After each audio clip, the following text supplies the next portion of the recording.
2024. And apparently, the response to the letter, financial statements, which forms part of the response that they had requested. And yet, we have already closed financial year 22 and 23. So I would like a clarification as to why the CEC Finance was not in a position to be able to submit the audited reports as required as per the PFM Act. And on the same, PFM Act Article 91 states very clearly that the County Assembly should be able to set the capping for the interest amount. Did the Assembly have the opportunity to be able to cap the amount of interest that is supposed to be used as required? Because we've seen 78 million interest, but what we have in the records as per what has been tabled is amounting to a lesser amount. So we'd want to know the levels of the amounts of the interest. And finally, because I don't think I'll get maybe another opportunity, I would be very curious to know, Mr. Speaker, finally, if today, which is a very key day for this decision for the Meru County, knowing that this is the second impeachment process, Madam Governor, being the second one, you realize that all the MCAs in the first round agreed to your impeachment. The second round, the same MCAs agreed to your impeachment. Madam Governor, knowing very well that the County Assembly are responsible for passing your budgets, how do you then plan, if you go back to the same county, how will you ensure that these same MCAs who still impeached you for the second time are still going to ensure that they pass your budget so that you can continue with the developments required in Meru, and you're going to offer the Meru people the services, quality services that they deserve? Those are my simple questions, Mr. Speaker. Thank you. Council.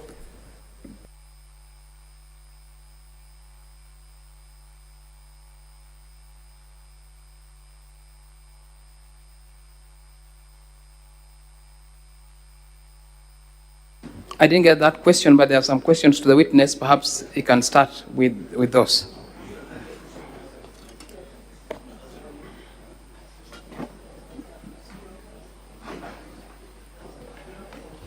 Okay, thank you.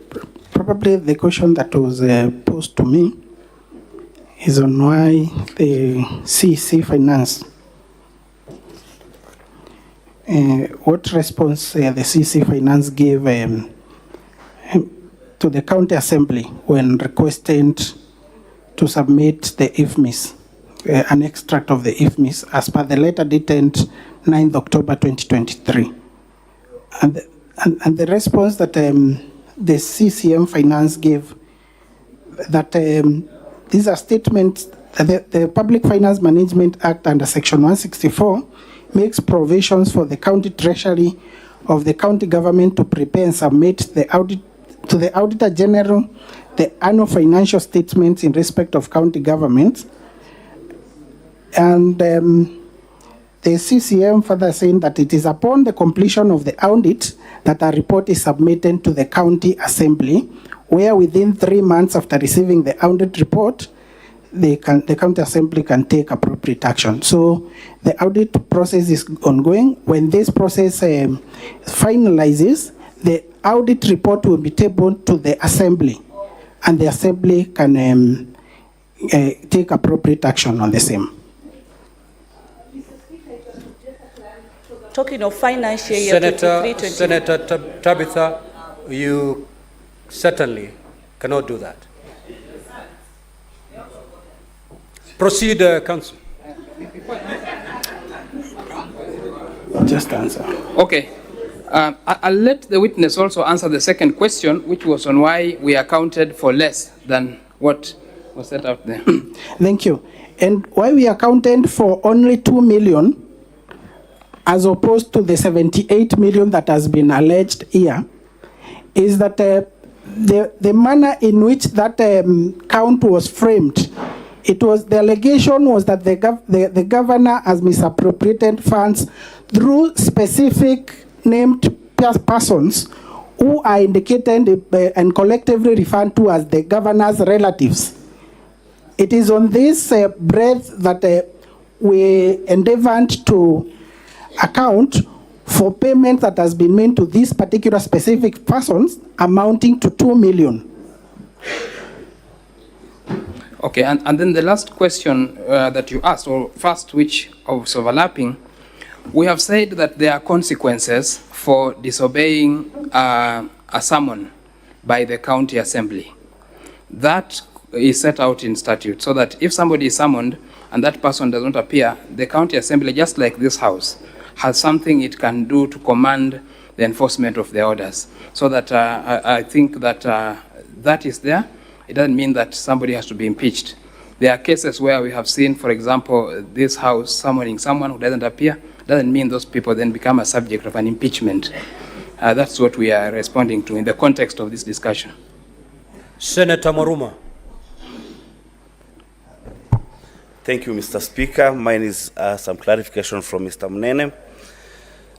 We have some invoices that are not signed by the authorizing officers. You have indicated that they have not been signed because the original documents which have all the signatures are with the external auditors. But Mr. Speaker, my knowledge of accounting has it that the documents that are taken to the auditors are actually original copies and you are left with the photocopies. So I don't know how you're able to get these documents that you've put in the annexures. Where did you fish them from? I want that clarity, because then the ones with all the signatures were with the external auditors. I thank you, Mr. Speaker. Thank you, Mr. Speaker. I indicated that these documents, we got them from the file of the Chief of Staff. The Chief of Staff, ordinarily what he does is that before he forwards the document, the original document to the Department of Finance, he makes a copy. And when we were given these directives that we need to respond within 3 days, I requested the Chief of Staff to give me a copy of the file that he owns, where these documents are. Senator Miraj.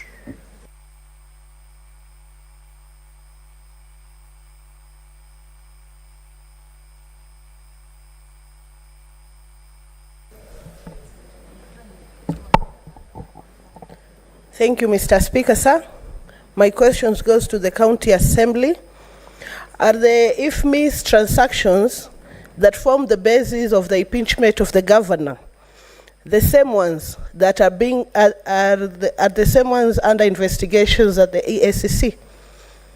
Thank you, Mr. Speaker. Respond.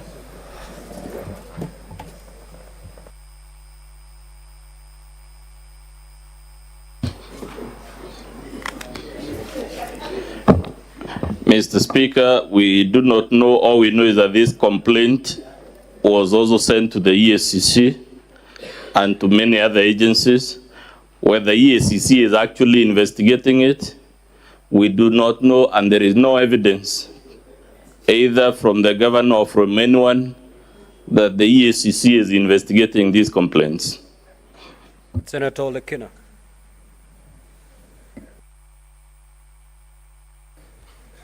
Thank you, Mr. Speaker. Mr. Speaker, I've got two clarifications that I need to get clarified. One is from the lawyer. I was listening to, and the question... Which lawyer? There are so many lawyers here. The lawyer for the Assembly. Thionkolu. It's a very good name. Volume 3. We are looking at Section 45, Protection of Public Property and Revenue, etc. So you referred to 45 2A Roman numeral number 2 and 3. And specifically you said goods not supplied or not supplied in full, number 2, services not rendered or not adequately rendered. So the question that I wanted to get clarity from you is, whether you are relying 100% on the IFMIS extracts or you've received audited financial statement as per Section 31 of the Public Audit Act. And I want to remind you, Section 31(5) stipulates that after the audit process, they shall be tabled in Parliament and also at the Assembly. So if you can clarify that, I'd really appreciate it. Number two, I asked this question yesterday. I didn't get a proper clarification. It has come back again today on the issue of the accounting officer. Section 103 of the PFM Act establishes the county treasury, and it puts the CEC in charge of finance as the head of the county treasury. Section 199 of the PFM Act, which is a penalty clause, stipulates penalties which are going to befall any public officer who is in charge of the resources and does not account for them.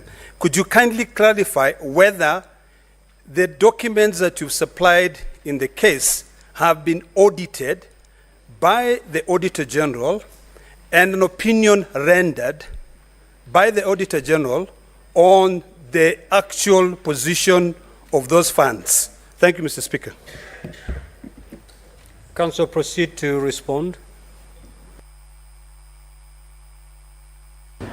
Mr. Speaker, we answered yesterday that the oversight function of the County Assembly and indeed of the Senate is not conditional upon or dependent on whether there is a report by the Auditor General. So it is no requirement that we have a report from the Auditor General as a precondition for raising the issues and picking up the problems that the Assembly has picked in this matter. It is true, Mr. Speaker, that under the PFM Act, the accounting officer would be either the CEC Finance or any other person designated. However, what we have equally found strange, and I think one honorable senator pointed it, the CEC Finance refused, and it's on the record, to submit the documents to the Assembly in our submission on completely outrageous and frivolous grounds. The second matter we found strange is that the documents presented by the Governor in answer to the charges are not authenticated by that CEC Finance. They are not authenticated by the chief officer in that department, among other people. We also found it strange, Mr. Speaker, that when this matter arose, the Governor chose to call our head of legal as the witness to explain, as opposed to the CEC Finance. There is a question of goods supplied and services not rendered. We cited Section 45 of the Anti-Corruption Act because it is one of the many sections that address this question of prepayments, and the specific reason we cited it, Mr. Speaker, is in our very humble submission, impressed cannot explain the prepayment of 78 million shillings. And even if it were to be accepted for argument's sake, just for argument's sake, that imprest would be an answer, that would be an admission to abuse of imprest by the very definition of the same, because the law specifies what type of expenses can be defrayed by way of imprest. Thank you, Mr. Speaker. Senator Chimera.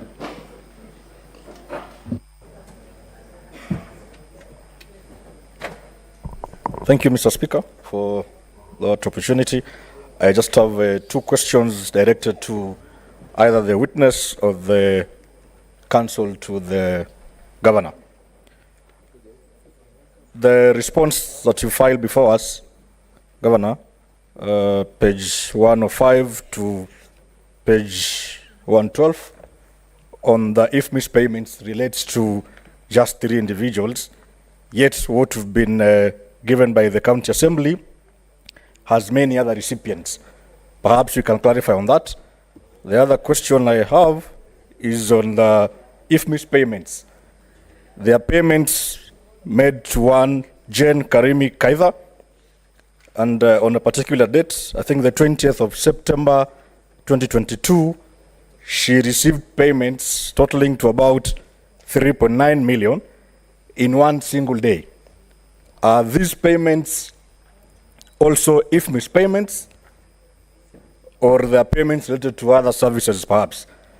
If they are not if interest payments rather, how come the county government was paying this particular individual if missed payments as interest and not in other form, maybe RTGS or another form of payment? Thank you, Mr. Speaker. Counsel for Governor. Thank you. The question, I think, Mr. Speaker, has been directed to either the counsel or the witness. I proceed to respond then. Thank you. The reason why we have given documents in relation to 3 people or 3 persons mentioned, the answer is in the motion itself and the manner in which it was framed, where it was indicated, the allegation was that the governor has grossly violated the law in the following: through embezzlement of county funds through the governor's sisters and the nephew to the governor's husband, all of whom are collectively referred to as the governor's relatives. That was the A. B says is withdrawal of county funds under the guise of payment for various supplies by the governor's relatives. So the manner in which this particular count was framed, we were required to respond to the issues of the persons referred and collectively referred in the motion as governor's relatives, and they were listed, they were enumerated there. So if the motion indicated that the governor, or the allegation or the claim was that the governor has embezzled funds through Jane Karimi or any other person that appears in the IFMIS, then we would have substantively responded to that. Thank you. Lastly, Senator Sifuna.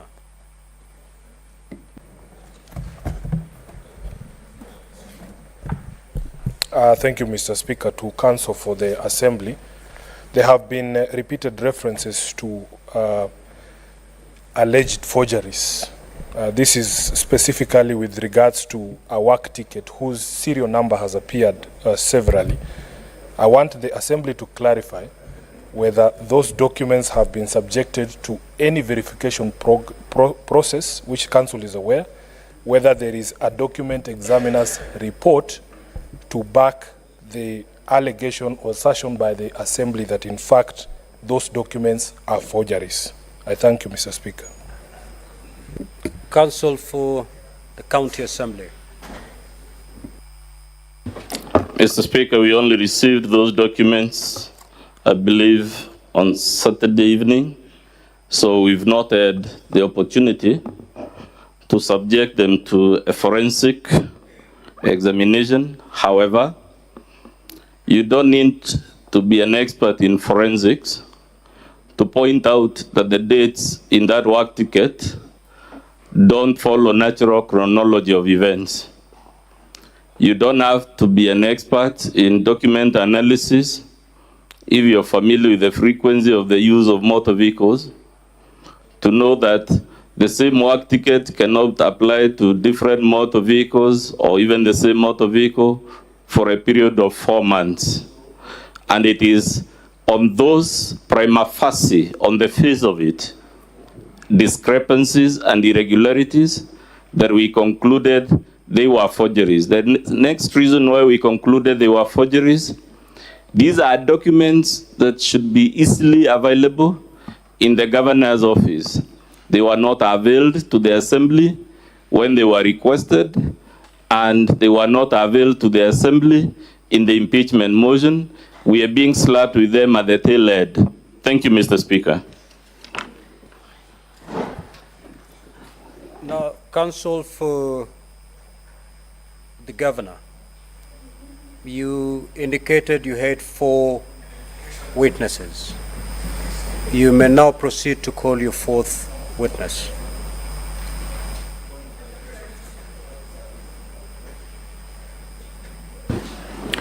Thank you, Mr. Speaker, sir.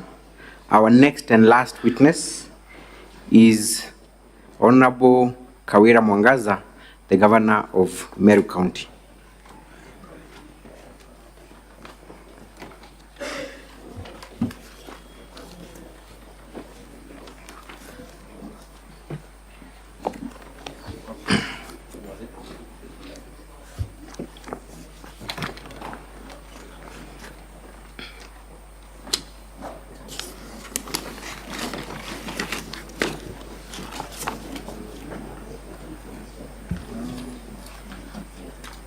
By way of time indication, counsel, how much time do you think you will need with this witness?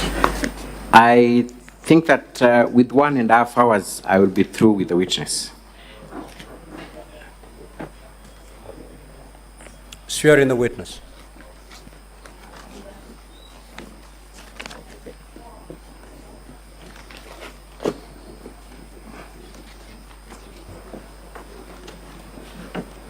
I, Bishop Kawira Mwangaza, do solemnly swear that the evidence that I shall give before the Senate in respect to the matter before the Senate shall be the truth and the whole truth and nothing but the truth, so help me God.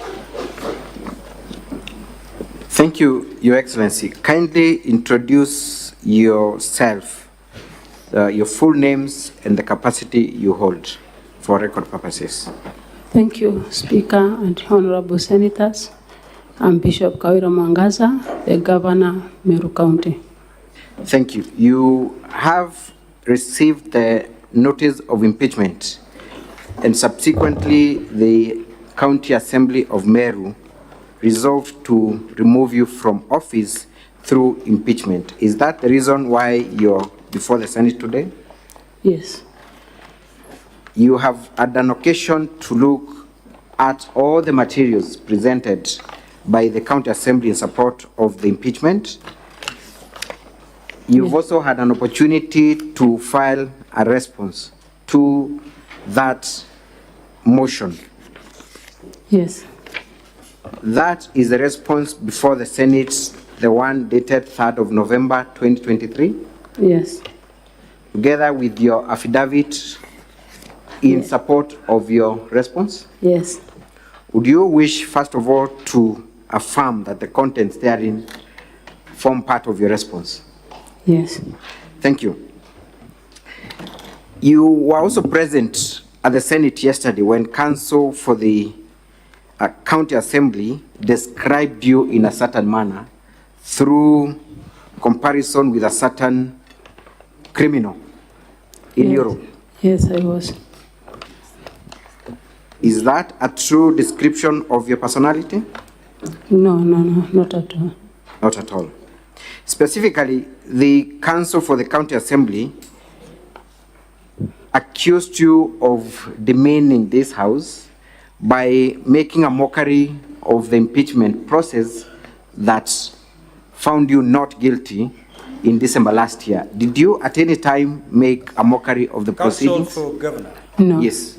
The counsel for the County Assembly did apologize and indeed sought to have that record expunged. So as far as we are concerned, that particular record does not form part of the record. Most obliged. Then I withdraw that line of examination in chief and proceed. Madam Governor, you have been accused of not being capable of working with leaders in Meru, particularly members of County Assembly. And this particular allegation was that you were only able to work for a few weeks after you reconciled with the MCAs. Is that true?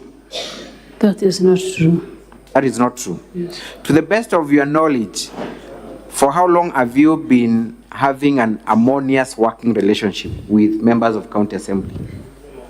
We've been working together with the members of County Assembly until the last almost 2 months only. The last 2 months? Yes. Are you talking about the month of August and September? August and September. Yes. So it is your evidence that throughout the year, save for the 2 months, you have been in a perfect working relationship with members of County Assembly? Extra perfect relationship working with members of County Assembly. What made it possible for you to have this harmonious working relationship with the members of County Assembly? Did you have any intentional efforts to mend the fallout that you had with MCs? Did you make any efforts after the impeachment? The first solution was made by this Senate the last time we were here, and I followed the advice of senators. We want to sit down with the MCAs. We again sat and had a lengthy discussion with some other leaders, and from there we've been working together. Particularly, there was the issue of, for lack of better word, ward development fund. Were you able to facilitate development projects in all the wards of Meru County? Immediately after we left here, I facilitated ward development fund to every MCA to the tune of 10 million, and this year 15 million for every ward. Thank you. You have produced a video, KMV1, which I now ask the technical team to play, so that we see the kind of efforts and the fruits that were borne by those efforts. KMV1.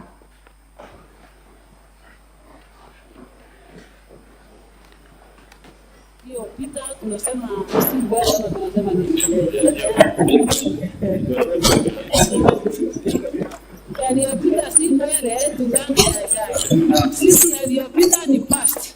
Kwa hivyo tumeamua kwamba hakuna mtu atakumbuka yaliyopita. Yule alikuwa impeached, wale walikuwa wanaimpishana, yote tumeweka nyuma. Tumesema ni kaenda ya maendeleo na kabati ya maendeleo. Kwa hivyo tunafurahi siku ya leo kuleta. Mr. Speaker, sir, we are having the same challenges. Secretariat. Tunaomba walio hii ambao wana celebrate maybe disunity.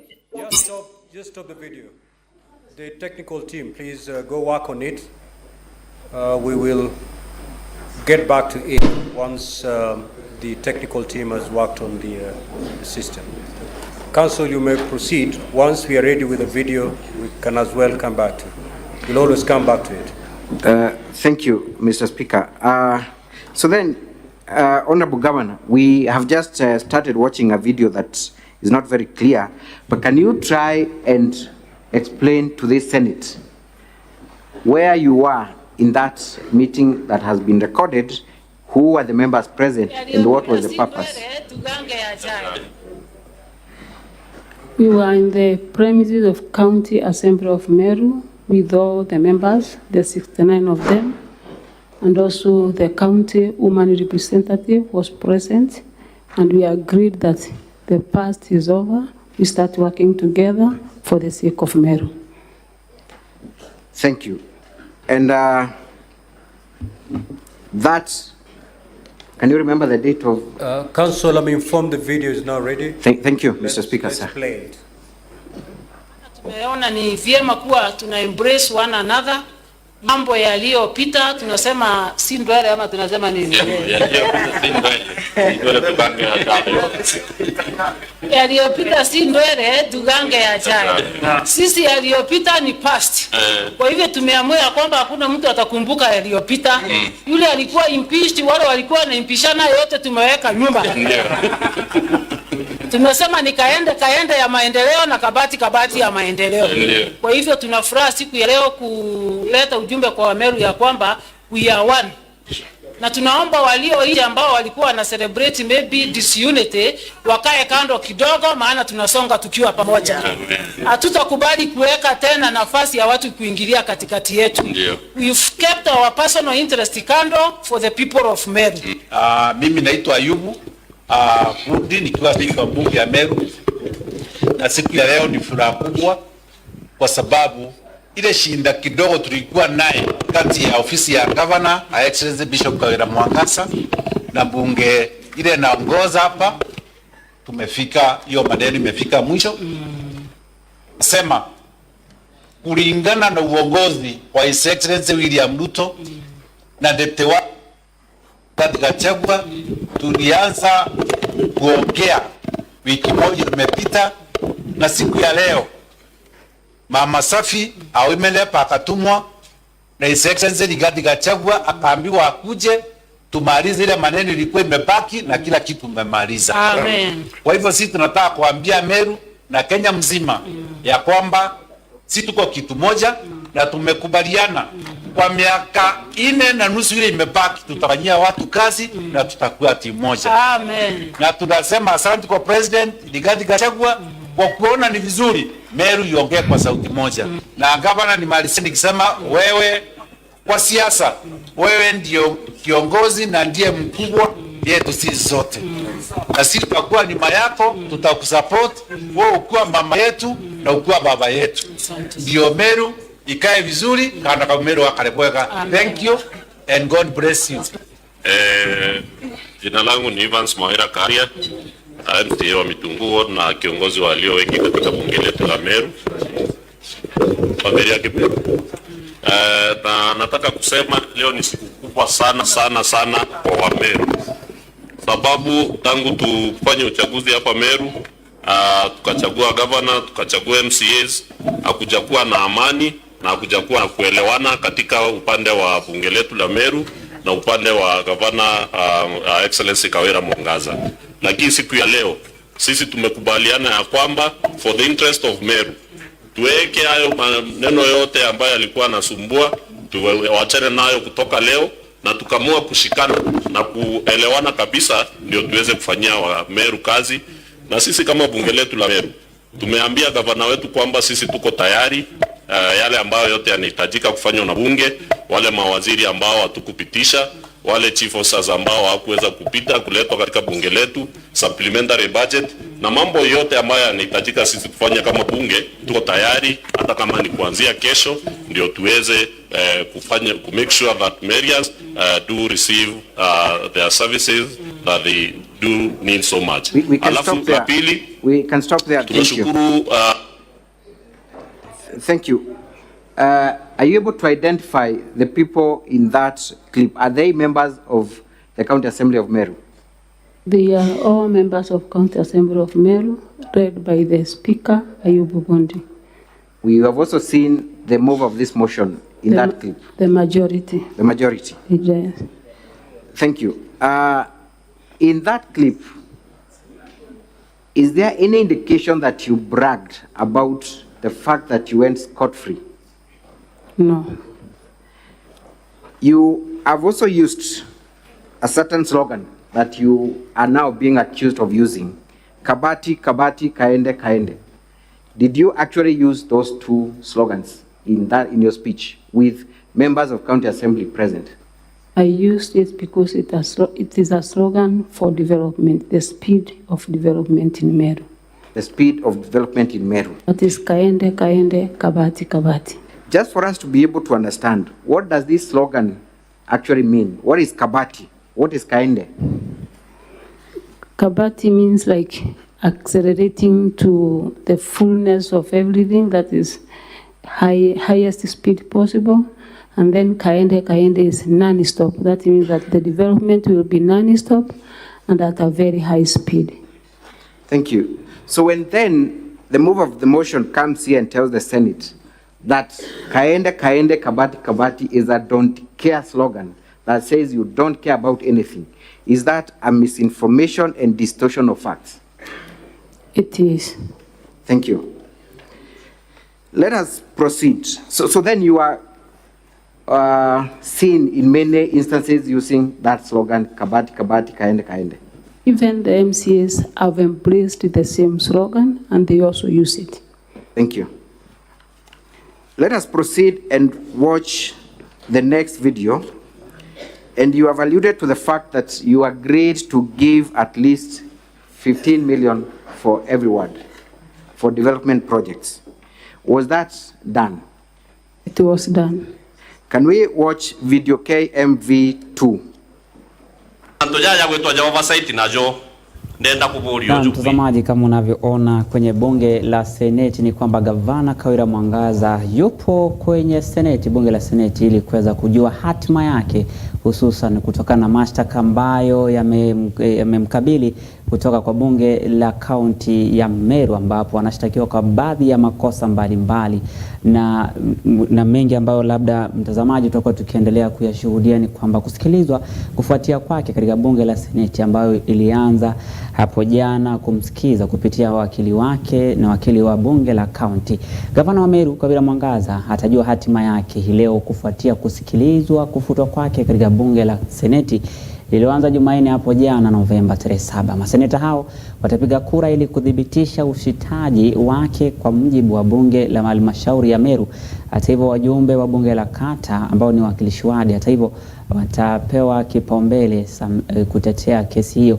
Gavana Kawira amekana mashtaka yote 7 dhidi yake kutoka hapo jana, na huku kikao hicho kinaendelea kwenye bunge hilo, mawakili wa bunge la kaunti ya Meru wakiendelea kupiga msasa mashahidi wanaomunga mkono Gavana Mwangaza. Hebu tuungane moja kwa moja na bunge la seneti tuweze kujua yanayojiri kwa sasa.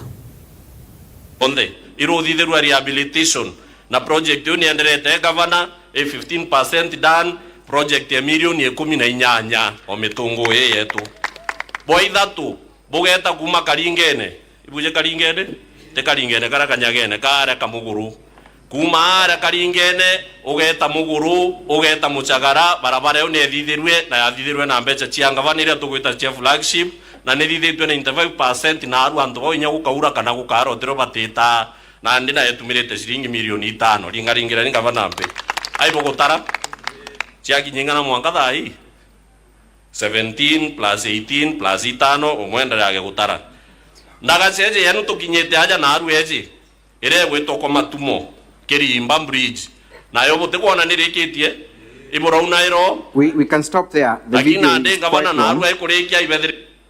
Thank you. Madam Governor, who is the person making that speech in that video? The majority leader and the person who was the mover of the impeachment motion. That is Honorable Evans Mawira. Yes. You are also seen in that video. Yes. Kindly, are you able to recall the date and where that event took place? I can't recall the date, but the event took place in his own ward. Which month was that? I don't remember the month. You don't remember? Yes. Is it recent or? It is very recent. Very recent. Yes. Thank you. Mawira seems to... Na mtazamaji, ni hali ambayo tutakuwa tukifuatilia muda usiokuwa mrefu, manake kwa sasa bunge la seneti linaendelea na kikao hicho kumsikiza Gavana Kawira Mwangaza na kujitetea kwake, ambapo amepewa muda wa saa 1.5 kuweza kujitetea kutokana na maswali ambayo atakuwa akiulizwa katika bunge la seneti, mtazamaji. Na tukisonga mbele, maafisa wa polisi kisiwa cha Lamu kaunti hiyo wameumwaga mitungi 45 ya pombe haramu iliyonaswa kwenye operesheni iliyofanywa kwa siku 10 kisiwani humo.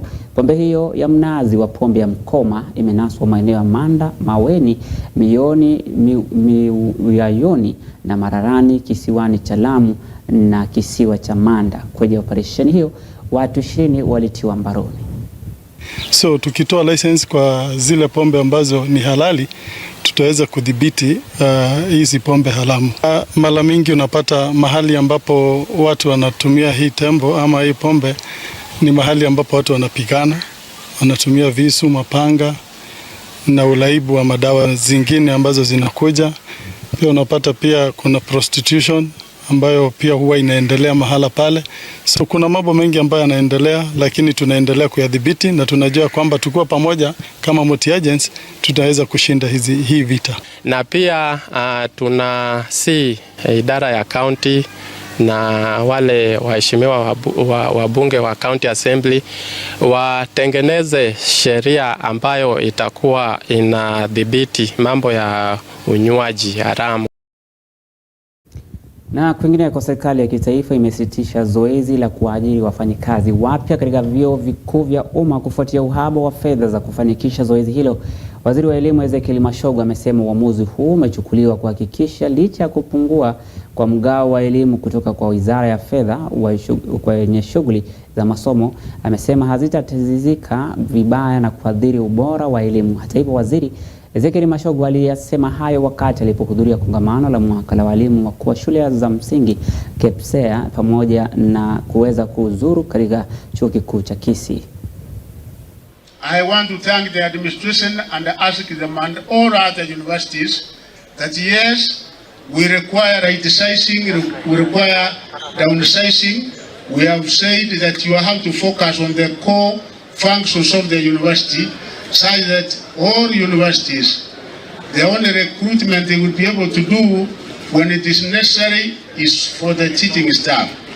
The non-teaching staff, when natural attrition or anything happens, we have said no more recruitment until we sort out the financial challenges that we have in our public universities. That is why we have come up with a criteria, a formula of identifying those of us who come from backgrounds that they cannot be able to pay any amount of money when they come to university, and the government will be able to provide for that in form of scholarship.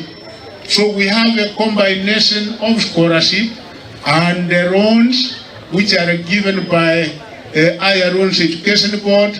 Like again, I promised the first years last week when I said yes, we have been doing some analysis. It has taken a little bit of time in order to determine who comes from where and who should be able to get what kind of amount, and that exercise, I'm happy to announce, it was completed, and we have now released 5.2 billion to the first years in the form of loans.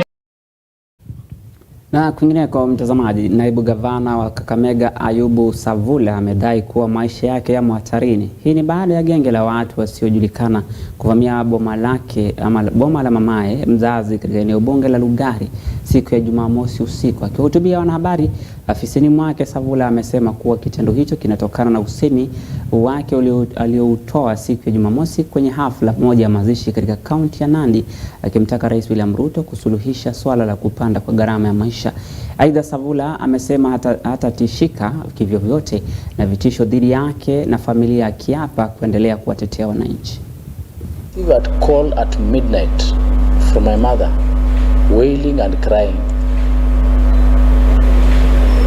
Her compound had been invaded by 50 people with pangas, and they didn't steal anything. Just cut a dog into pieces and they left. They didn't kill anybody. They didn't steal anything. They just cut a dog into pieces. And my mother saw them, there were 50 of them. He counted them. And they left through the back gate of my mother. The police officers guarding the compound were in my compound. They are not in my mother's compound. So the matter was reported to Lumakanda police station. The police from Lumakanda visited the scene and they have given instruction on security measures in the two compounds, my compound and my mother's compound. And if it's political, why are you not targeting Savula? You are targeting an innocent mother, a pastor. A pastor is just carrying a Bible in that house. Why are you targeting my mother? If it's political, come and face me. Songa mbele, wasimamizi wa vituo vya mitihani wamesimamishwa kwa muda kufuatia madai ya kuhusika katika njama za udanganyifu kwenye mitihani wa KCC Katibu mkuu wa elimu Belio Kipsang amesema haya alipoongoza shughuli za kufungua container ya mitihani huko Shanzu, kaunti ya Mombasa, japo hawakutajwa. Duru zinaarifu kuwa walimu mkuu wa shule ya Nyambaria pamoja na mkurugenzi wa kaunti ndogo ya Manga, kaunti ya Nyamira, amesimamishwa kazi kwa muda kufuatia madai hayo. We continue to deal with everybody that is trying to disrupt the processes of examinations. As late as yesterday, we have discontinued a few people who are playing mischief, be they center managers, be they our officers. Anybody who tries to play mischief with our examinations, then we are quick in taking action. And as I said, we have not had any case of early exposure. That I can say with confidence. Kuweka mikakati ya kuboresha chama hicho kabla ya uchaguzi wa viongozi wa chama unaotarajiwa kuandaliwa mwezi Disemba. Wanachama hao wamesema kwamba wanaupa kipaumbele usajili huo, wakisema chama cha UDA ni chama cha kitaifa. Vile vile chama cha UPA kinachoongozwa na gavana wa Nyamira Amos Nyaribo na UDA kinachoongozwa na Rais William Ruto vimeandaa hafla za hamasisho na usajili wa wanachama wapya na wawaniaji wa nyadhifa mbalimbali za uongozi wa chama katika kaunti mbalimbali humu nchini. Mimi mwenyewe nitawania kiti cha katibu mkuu katika county secretary general ya Bungoma County, kwa sababu nataka kuleta damu mpya katika siasa ya Bungoma. Unajua saa zingine mkikuwa na kitambo sana, mchuzi haiwezi kuwa tamu sana. Leo tutaongeza roiko kidogo. Tunataka kuweka vijana wengine katika siasa ya Bungoma. Mimi leo nashukuru sana hao members wetu wamekuja, tumekusanyika pamoja, tumefanya mikakati ya chama, na mnaona vile chama cha UDA kimeanza kushika kabisa na kinaendelea kupanuka. Pia tulipata pick catch Mheshimiwa Wycliffe Wangamati. Leo tumepata pick catch nyingine Mheshimiwa Collins Mohongo, na tunaona kama tunaendelea vizuri. Tunataka tushike Bungoma na tuwe vizuri na tuchukue viongozi by 2027. Tunataka tuwe tunaongoza hii mambo ya assembly na tuwe pia tunaongoza mambo ya MPs hapa Bungoma, na pia rais apate kura nyingi zaidi. Kwa hivyo tutafanya member recruitment na kufungua physical offices with officials. Chama cha UDA kimeangalia sana kuhamasisha wananchi haswa wale wa chama cha UDA, kwanza kujiunga kwa chama, na pili kuregister katika uchaguzi unaokuja. All the candidates not have a problem in terms of registration. Let all them register and we face the people. So we are asking the UDA and the leadership to make sure that there is no bias, there is no discrimination. All the categories, I am sure when I looked at the list, there are so many categories, meaning they have tried to cater for all categories of people in the society. Na mtazamaji, kwa miaka mingi iliyopita watoto wa kijiji cha Kamenji wamekuwa wanatoweka bila kufuatiliwa. Kuna kesi angalau 7 zinazojulikana za watoto wadogo, wote wana umri kati ya miaka 3 hadi 10 ambao wametoweka. Wengine walipotea wakiwa wakielekea nyumbani kutoka shuleni, huku wengine waliotokomea tu wakicheza ndani ya viwanja vya familia zao. Katika moja kati ya kesi hizo, mtoto alionekana kwa mwisho akitembea kanisani siku ya Jumapili na kutoonekana tena kufikia sasa. Mtoto wangu anaitwa Blessani Wangeshi Maina, alikuwa anatoka shule Kamenji Primary, alikuwa PP2.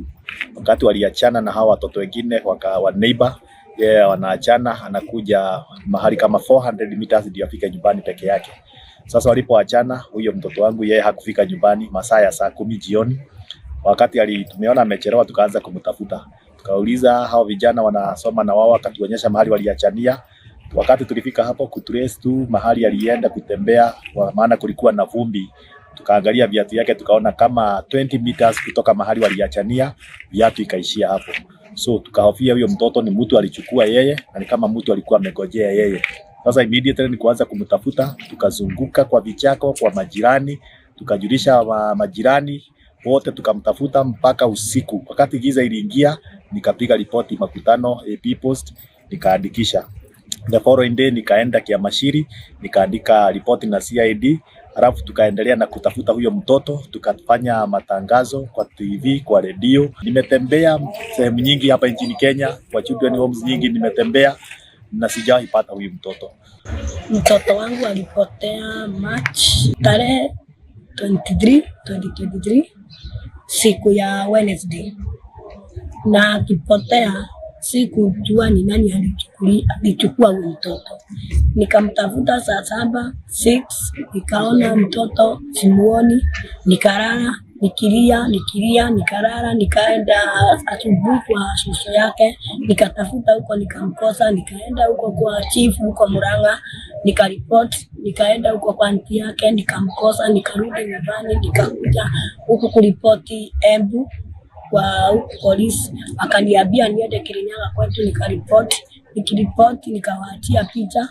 Alafu nikirudi nyumbani wakanituma tena, wakaniambia niende Kiamseri, niende nikapatiane picha huko. Mtoto wangu anaitwa Gladys Kamande, alipotea 2021 mwezi wa pili, ilikuwa siku ya Sunday, alikuwa anaenda kanisa. Ameamka asubuhi akaniambia la kaunti. Ni hayo tu kwa sasa. Jina langu ni Emmanuel Maro. From supporting the government, started another slogan again, Kumi Bila Breaks, and they were warned as MCAs not to continue saying Kumi Bila Breaks. So he's telling the people that come from Nairobi to keep off. They want development. Thank you. We will be moving on to the source of that pressure, sourcely. But finally, in support of your Okolea program, let us watch video 1E. It's a very short video. How are you? Ndi sikombuge mero ndi nabu abije ambigirete ko bigiri bwana murega ibigirete ko bya ya NCA kwabo duciete gatigati yo mutea ndatari mutea nakwire bishop untongeretie mbunge ndina timu uko na twinio batu tu sawa atubetu support ni Kiambi, support ni Njoke, tu support ni gavana wetu nuntu te maendeleo jejara kwinai winandwa maendeleo jejara kwinai winokiri au ange gavana iwe munene okwa na munene weje na ng'ombe tumba kweja na ng'ombe ende ni gavana ndi murevi ndetha ya ng'ombe ndetha ya mburi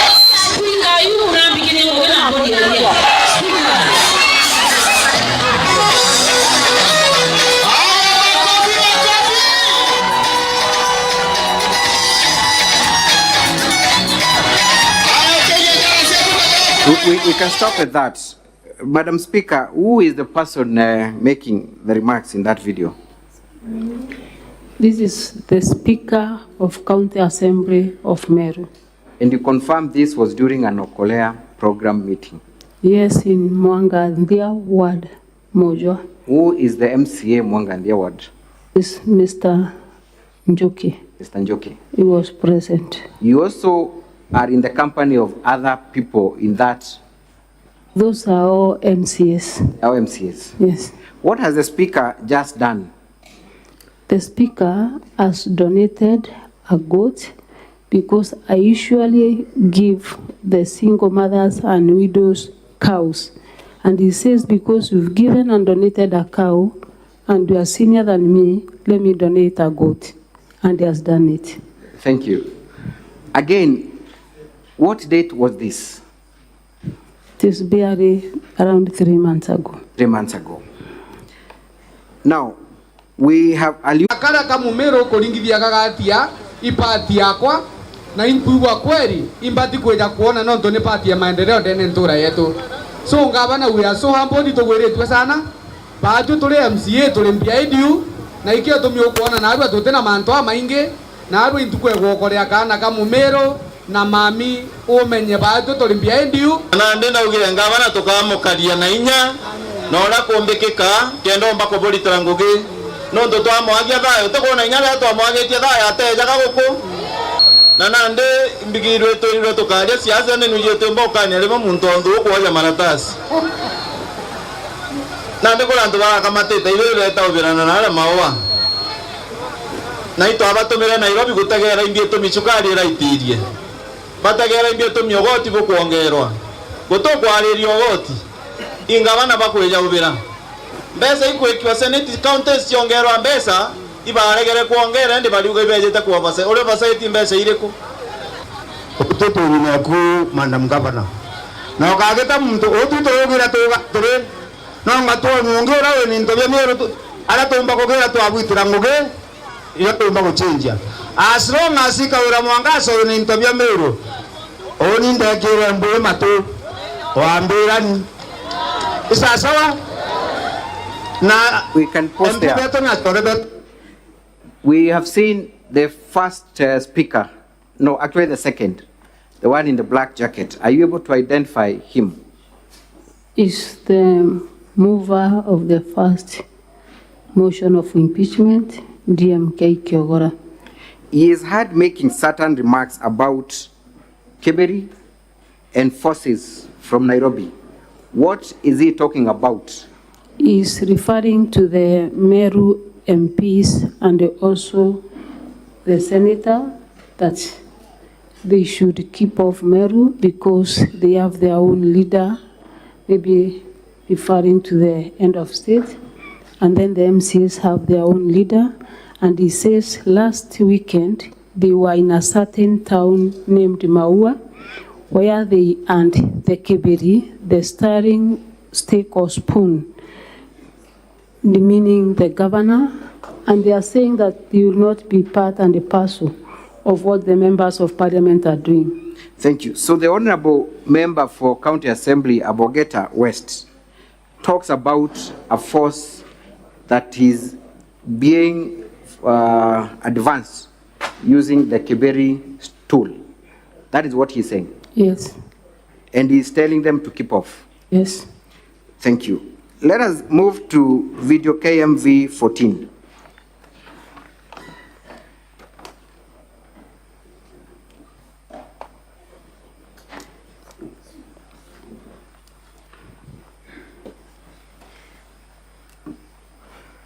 KMV 14, kindly. Na bakaya batuana na badiri manto yo difference sisi omba kwethirio bature MCA bembe tuteta yari utonye ratio so ende atukuromba tu burungu ari mbere gavana na deputy governor bomba kwetwa bajo wata naira nikenda tukomba kutukinda weta turi antu amwe turi antu bembe na turi MCA na tongeri bonde brantu badurite na ndi na imani manto yo onde akombekana lakini tutakwenda thaitu akulupia budget siasa ikanjiria nikenda mwembe akomba kwetwa ita ya maendeleo so baba kwa na manto akeberi Keberi mwana Keberi naso ka agreement mwana Keberi naso ke tiania manto yembe na de kanaro e ambe tu kongangare ko karia mama non to MPs beto odongu wayo ke gongwa ko mama ende mundu aru mogeni aga to janganya akili otobo ke akili ate to ore mama we are not ready ende ro ko lo bubutu bwana Keberi keu aya te gadi ana Keberi nyege to ate anajo o gran koromba neo iba imenyere lakini kwa kweli maendeleo wale tatizo wale maendeleo ende manto Keberi na ina Keberi to ogenda ne mbere yetu embe tu atandite embe ronde kumantonyire Mwangaza to egento kemwe noro kaingilia atasiarwa antu bonde baraba kwenda kurwa wale jegende baberanga mwegembe akugitwa mwegembe akudijwa lakini utinya mwegembe mo kumara tata nontore mwegembe wango none tote makosa kawira Mwangaza nacho antu baraba kuja kutata bakere egembe kuinyirwa iba kuma inventi bange bakumatigania baba dioro kete sesa Keberi badioro kachete chekegeri badioro kachete cheobasai you chonde nunto egembe wena regete nunto naije. Thank you. We can post that video there. Governor confirmed that was on 27th of August this year. Yes, 27th of August. This year? Yes. Are you able to tell who the people speaking in that video are? Those are all MCS from Egembe, apart from one who comes from Central Imenti. The rest are Egembe MCS. They are making a specific grievance about siasa za Keberi. What are they talking about? They are talking about the members of parliament who had just begun a movement by the name Keberi, coming all the way from Nairobi to Meru, and they are warning them that they have been given work to do in Nairobi. They should continue with their work there and leave them alone because they have only one mama who can assist them to do development. Thank you. So this was 27th of August 2023. Honorable Governor, if then someone comes here and says that you only were able to work with MCAs for few weeks, are they lying or they're telling the truth? That is pure lie. Thank you. We want to understand this Kiberi movement, siasa za Kiberi movement. And I want you to listen carefully to video 3A and see where or the source, the genesis of the Kiberi movement. 3A.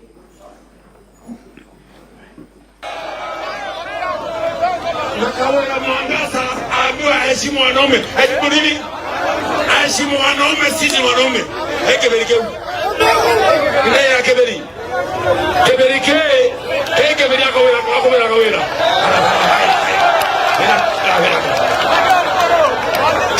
yako wera. Kwa mio. Abelo na arome arama. Kane Kiberi. Bero. Na kama nyembu araboka.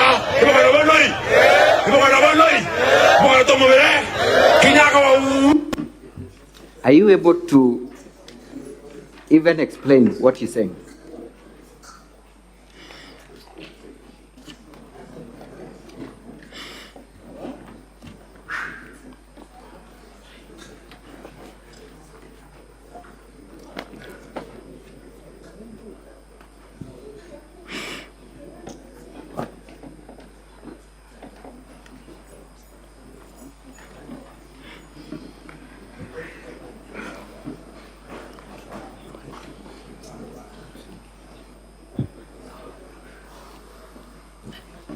He's talking about that. They will use that thing too. I'm not able to explain.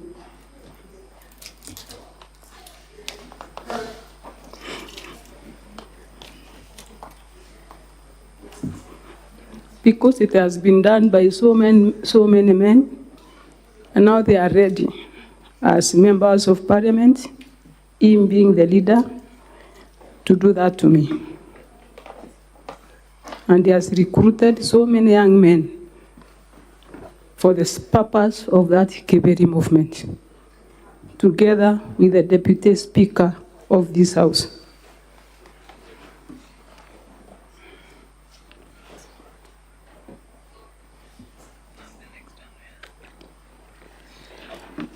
Can we watch KMV 12?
Tumetoseka kutawaliwa vibaya na mkora asiosiba, anafaa kuongezwa akakwata kwa tumbo na simiti na mawe ndio atisikie njaa tena.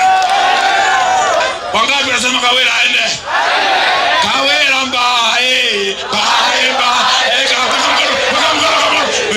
baemba, lakini tunataka kiti ya Mutuma. Madam Governor, I hope you are able to explain again, or perhaps the message has sunk, what these honorable members are telling members of the public. The honorable members of parliament and the deputy speaker of this honorable house is telling the public that I defeated men, and in this case, they are going to use that steering stake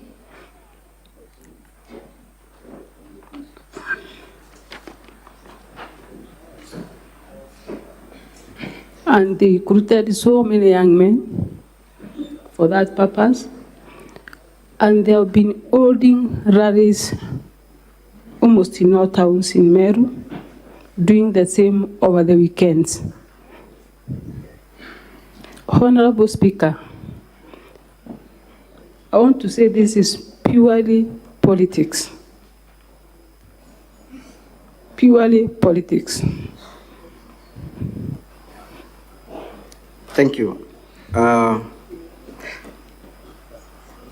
There is another video, I think that will be my last, 3C on the gender profiling and harassment. 3C.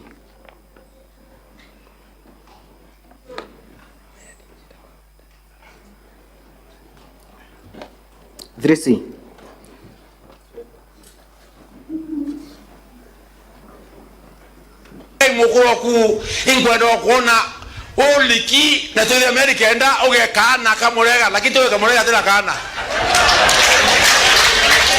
Tuko na boloi angwendo moya kawera Mwangaza otendwa leo ukavatia mwana mwenye ukidata tuko na boloi toenda kuwa kenda tutike murega baichu imukuru ku ya mwana nwe ya pronto abori agera mwana mbele na kayuyu agwa baile agwa bata tenjamba loi kantenjamba kana ko mtoto la obora masiara ndi kuereka na nchoke mbele na keberio wewe keda kala hekeda kawira udire hekeda kawira kukwekeda na remera rume kawira hangwa niyo yakada hangwa ndenda kenda menya wewe mwekuru wale mwekuru muchoro kwa etawa mwenda na mulungeteke urenga wayo kiandaka endukisha ndaka siakwa no mwekuru mukuru. Thank you. The honorable member is making certain remarks about your husband. What is he saying? He's saying that he has given me 9 months to be pregnant.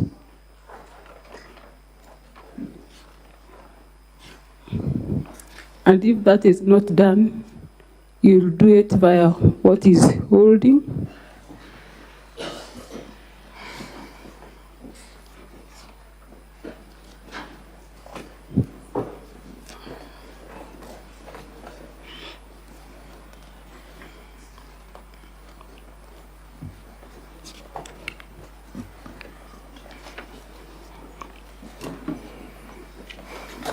Eventually, Honorable Governor, your deputy joined the movement and made similar attacks on you and on your Kolea program. Can we watch KMV4?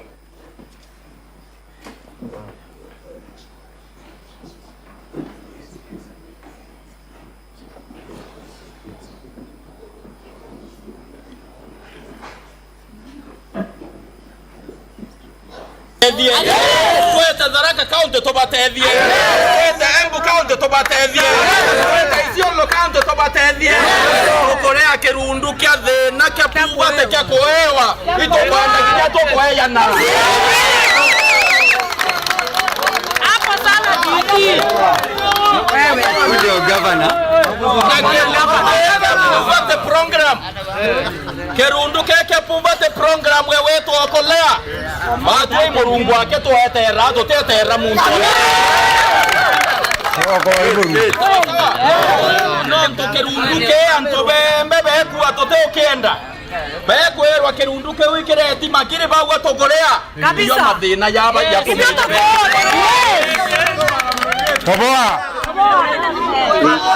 We can stop there. Thank you. Honorable Governor, that is your deputy governor.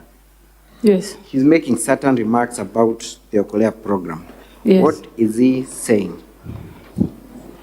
He's saying that the Okolea program is a poverty program. They have refused it in their area. The area which area is that? That is Igembe South, where he comes from. So he's telling members of his ward to reject the poverty program. That is Okolea, and he should not be ready to receive anything in terms of Okolea. Honorable Speaker, to add to this, for the last 12 years, I've been doing the Okolea, and this gave me favor before God. And my deputy governor, who was just a prison askari, God gave us favor because of this program. And out of the program that raised him from being askari to His Excellency the Deputy Governor of Meru, is the same person that is seen on video, the campaigning or demeaning the same program that God used to give us favor before men and women.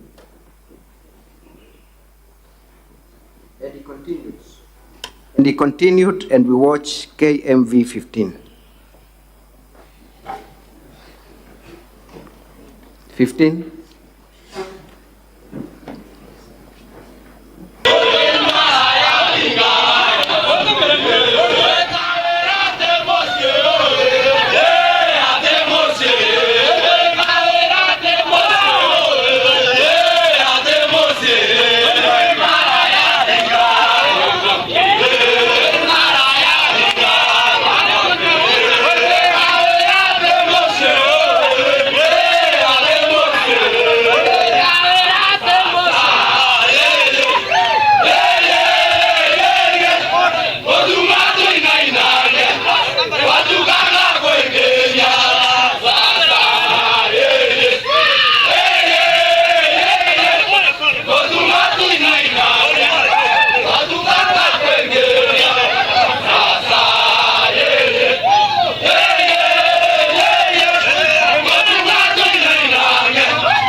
That video was played yesterday, but for your sake, can you explain what the youths are chanting, led by your deputy governor? That is my deputy governor with some youths from his area saying that Kawira doesn't have a home. She only does prostitution in the county. And they are praising him and warming him up to be the governor or take over the position of the governor of Meru. And that is exactly what has been happening to our members of parliament, including the senator or deputy senator of this house. They have started warming him up to be the governor and take charge because I'm just a woman before them. Thank you. It got worse by slaughtering of a cow that you had donated. Can we watch KMV 16? Confirm whether that's the same cow you had donated and to whom had you donated the cow.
We can stop there. Thank you. Thank you.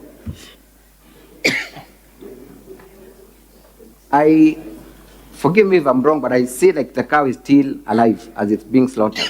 Yes. Was that the cow you had donated? Yeah, we were in the area of the Igembe South, and then we identified the old woman who was to be given the cow as it was entering into the field. Then they took the cow, slaughtered it just before us. And they are singing the same song, but they're also making other remarks. What are the other remarks? Before I say about the other remarks, is that hiyo ng'ombe ilikuwa imebeba ndama ya miezi 6.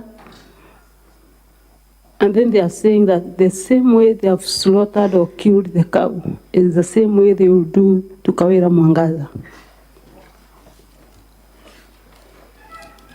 Thank you. We can have the video removed from the screen. That has not also been the only thing. You have also been accused of not being a proper Meru. Are you aware of that fact? What? That you have been accused of not being a proper original Meru, therefore unfit to lead?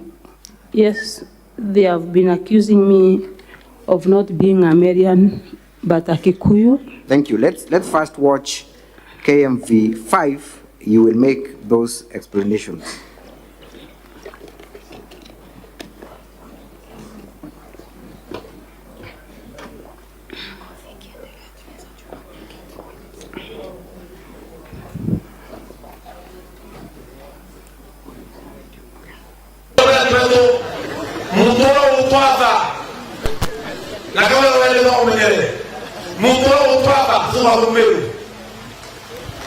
Ina ideka wa Mwangaza aita wajuona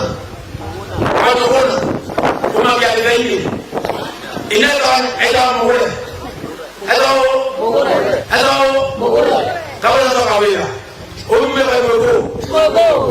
mwego bato twapa imwego twapa imwa twome ngo miete nebo twapa mero ni tokere ya yuko mwana wao au twapita kabilao. What is the Honorable Member of Parliament saying in respect to your ethnicity? He says that the father of Kawira Mwangaza is a Kikuyu from Kirithaine by the name Gavana, and the mother is Mogure from Kikuyu, and they don't want to be ruled by a Kikuyu in Meru. That's why they want to change to get a real Marian who is Peter Katirau Munya, the first governor. Thank you, Madam Kawira. Is it then your evidence before this Senate that pressure has been asserted on members of County Assembly to ensure your removal from office on charges that do not hold any water? Pressure has been mounted to members of County Assembly of Meru by the same leaders, as we have seen, and they had no option apart from adopting an impeachment motion where they were forced to sign and impeach. Can we watch KMV 11 on the nature of that threat and whether the MCAs indeed succumbed to the pressure? Na bunduki ila inacho chiando icha kuromba. Baate menyato ibya mene ola ugatwira mbazi ni kiraitu. Na ndiro ruri ndo akiraitu na bunduki cia bako rombe teri. Ukarwa na ukarwa soka ndo ya bunduki. Dole ndo ka mogira bunduki cia yundie. Bange ba ibya mene no menya ta aduri yake ama. Okiro jando no menya bunduki ila inacho cia kuromba bati kwa very careful. Wakara. Is that the same Saul turned Paul, going back to being Saul?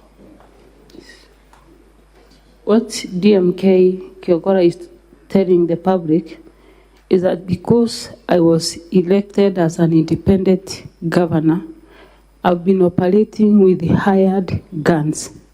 And now Mithika Rintori has taken his own, Kiraito has taken his own, so I'm left without any weapon to fight, and I should be very careful because they have withdrawn their support as the leaders of political parties or as the senior most people in their parties. That is barely 3 weeks after DMK Kiogora had been seen dancing, praising you, and saying that he will defend you and will reject any influence from above. It was like 2 weeks. 2 weeks. Let us watch then 3E.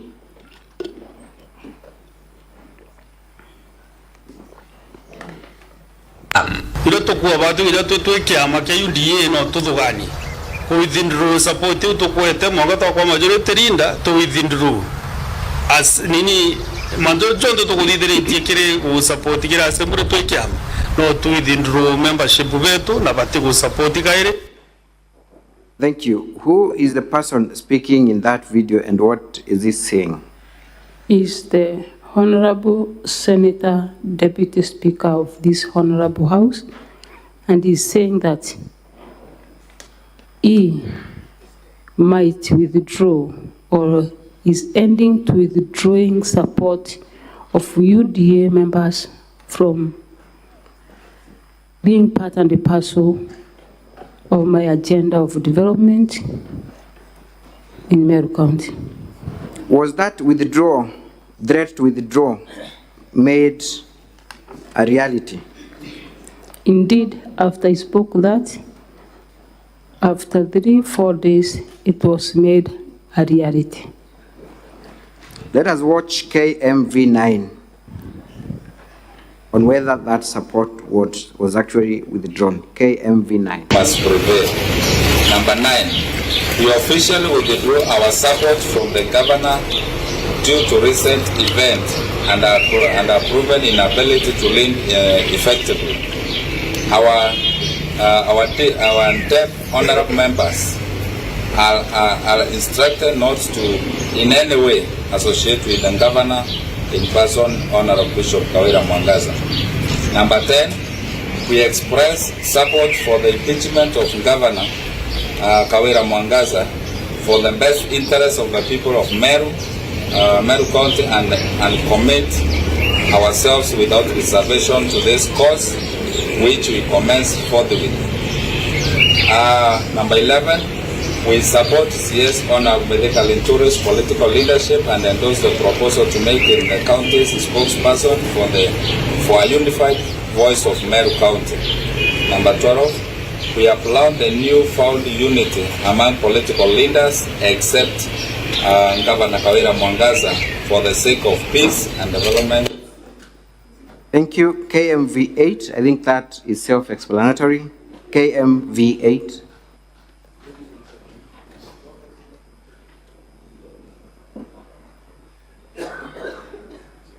KMV8. I've been given instructions by our SG, who is Honorable Kanini Kega, that as Jubilee, forthwith, I'm going forward with Jubilee withdraws its support to one Honorable Kawira Mwangaza. Kabla December tutakuwa na gavana mwingine mpya, kwa sababu hii ni kitu tulianza kitambo na tulianzia hapa. Kwa hivyo tuna vita na wewe gavana kwa hili ya kuonana. Tulikuwa Those are members of County Assembly, and with them is one member of National Assembly. I think he has spoken in Swahili and English. There is no need to emphasize. Was there a press conference formally by other parties to withdraw their support? And I'm looking at KMV10. And I think that is my last video on this issue of withdrawal. KMV10. In this county, we have decided forthwith to withdraw the support within and outside the assembly that we have given our governor. Number 3, we have resolved to start a fresh impeachment motion to the governor of Meru, one Honorable Bishop Mwangaza, and we have already signed, appended our signatures, the 27 of us who form or comprise the Kenya Kwanza caucus in the county assembly in preparation for a fresh impeachment motion. Thank you. The one that came last year. We can stop there. Thank you. Madam Governor, you have seen series of press conferences by various leaders of county assembly, all seeking to withdraw their support. Were the timings of these press conferences within the same period of time? It was within the same period of time. Can you remember the month? I think it's not more than 2 months ago.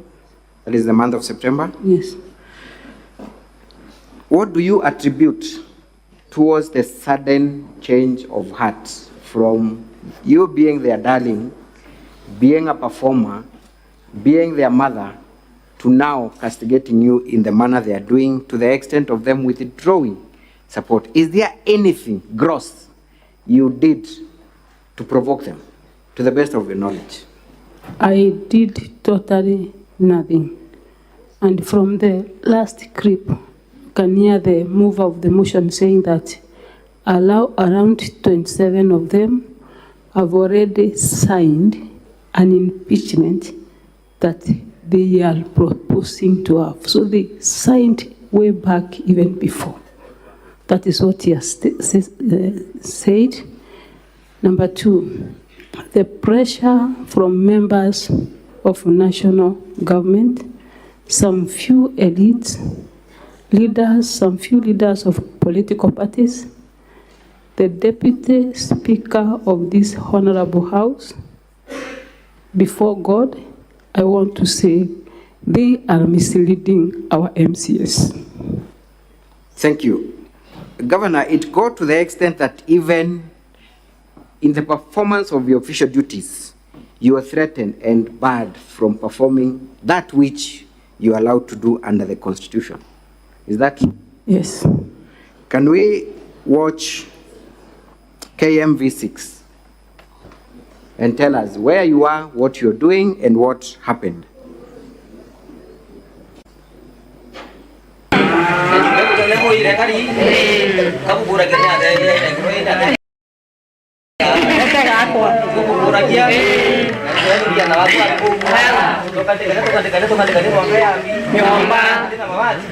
You can pause there for a minute. We see you clearly there, Honorable Governor, and there is a young gentleman speaking. Tell us what he's saying and what you are doing in that event and exactly where you are. That is an event done by the county government of Meru. The county assembly passed a budget for us to take care of the disadvantaged mamas in our community, and that program is dubbed as 1 cow per 1 poor family. We go around the villages, we have a committee to vet and see the most vulnerable person in that certain area. We take a cow to the area and give or donate as government to that particular person that has been vetted by a committee that includes the area chief. Thank you. So this is not part of your Kolea program, for clarity purposes? This is not part of my Kolea program. My Kolea program we usually do on Sunday afternoon, and this is an official duty, a program that has county government employees and done purely by the county government of Meru. 1 cow per 1 poor family. Was there any commotion or violence in that event? There was no commotions. We started with the prayers, as you can see, and we went silently, we not even advertise. Those are just the neighbors that saw what is happening and came just to see. You confirm this was in the homestead of one of the poor Meru women? It is in the homestead of the beneficiary. Thank you. Can we watch that clip again from the beginning all through to the end?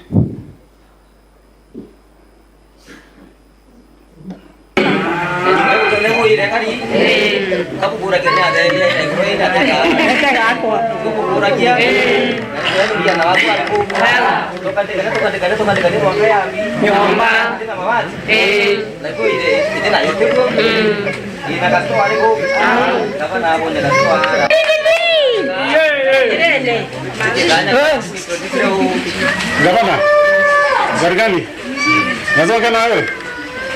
Kuja tuongee. Kuja tu tuongee.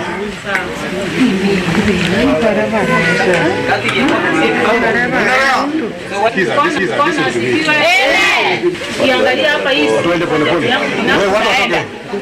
Unapata dakika 10 tu peke yake hapa. Watu watoka waende. Mtoke muende. Ninaenda. Mtoke muende. Hapa tunataka kwanza vita. Mtoke muende.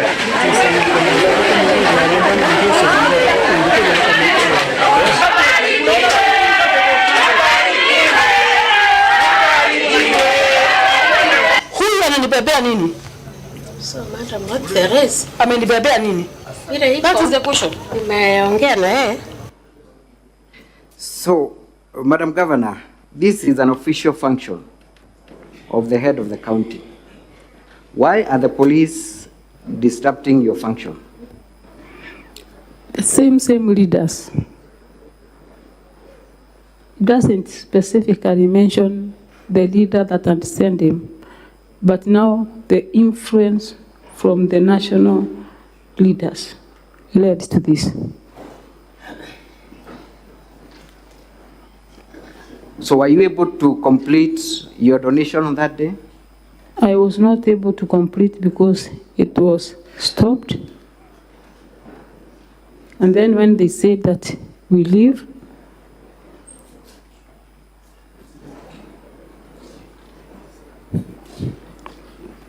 we tried to explain.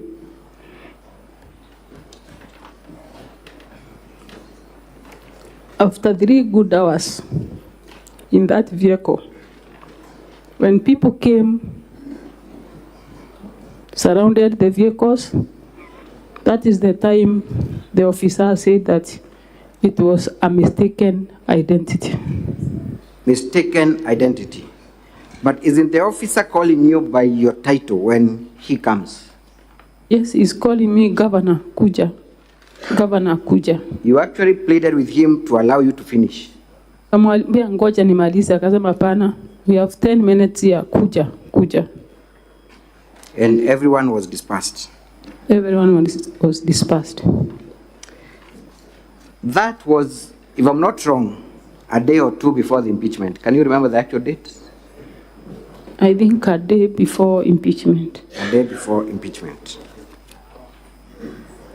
And that clip is not complete, Council. Yes. I think we've not heard the officer saying as to why he had come to arrest me. You can tell us because you are present. We may not have the benefit of the full video, but kindly, because it is a first-hand experience, tell us the explanation you got from the officer as to why he was seeking to interrupt your official function.